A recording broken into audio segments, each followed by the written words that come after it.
Hello everyone. So this case will undergo immediate extraction in the lower jaw, immediate implant placement, alveoloplasty, which is bone reduction, immediate implant placement, and immediate loading.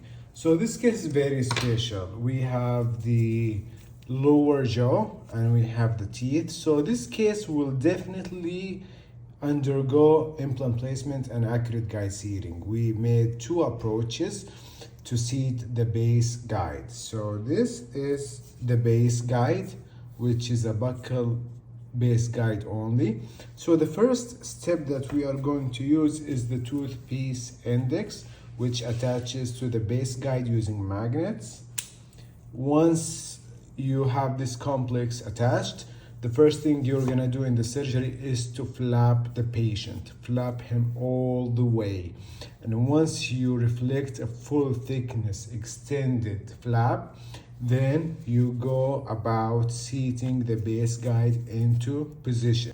And you verify the position via the seating windows. They allow you to see the intimate contact to be exactly as the model.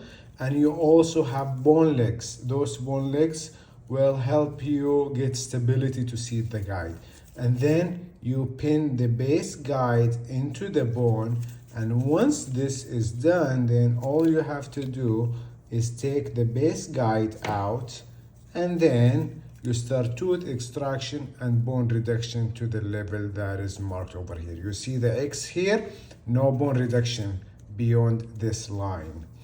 If this didn't work with you, you have another option. The other option is the following. You go about reflecting a full thickness flap, extract all the teeth, and then you have the other index. This index will index the base guide with the opposing occlusion and sitting on the bone using the bone legs. We go get this complex, and then you extracted the teeth, the whole flap is reflected, then you seat the base guide into position. And once you seat it into position, you ask the patient to bite. These are the bite marks that you could see over here.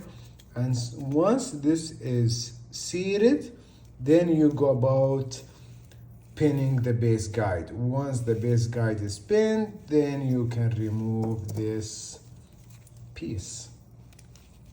And now you go about bone removal.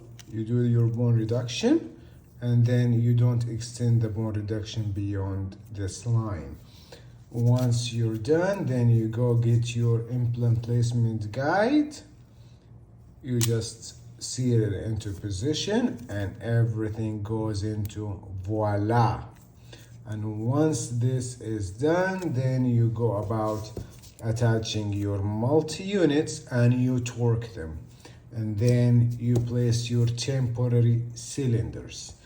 And once you have your temporary cylinders in place, now it's time to do the pickup. We have provided you with two conversion prostheses that have conversion holes that connect the conversion material to the pickup hole.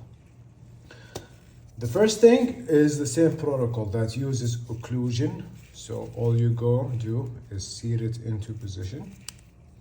And once you seat it into position, then you go about, this is your bone reduction guide into place, okay? And during the surgery, all you gotta do is just seat it through the temporary cylinders. And now you do your pickup through the conversion holes. And you can even have the patient to bite according to the occlusion marks. So now your whole pickup is made with accurate seating and accurate occlusion. Everything works like a charm. Another way that we have provided you with is the following. We have another special index and another prosthesis. You go seat it, you go about seating this prosthesis into place, and you make sure it is seated all the way and held into position with these teeth or these prongs. And then all you gotta do is just go about seating the whole complex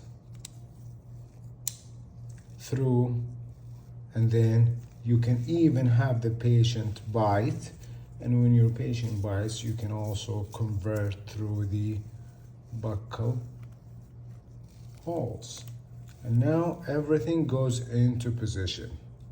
I hope you have a good idea about the whole procedure. The last thing, let's say you were not able to load the case because of implant stability. You will never leave your patient without teeth. We give you an exact replica digital denture, which is the same as the conversion prosthetics, except that it has pink and flanges.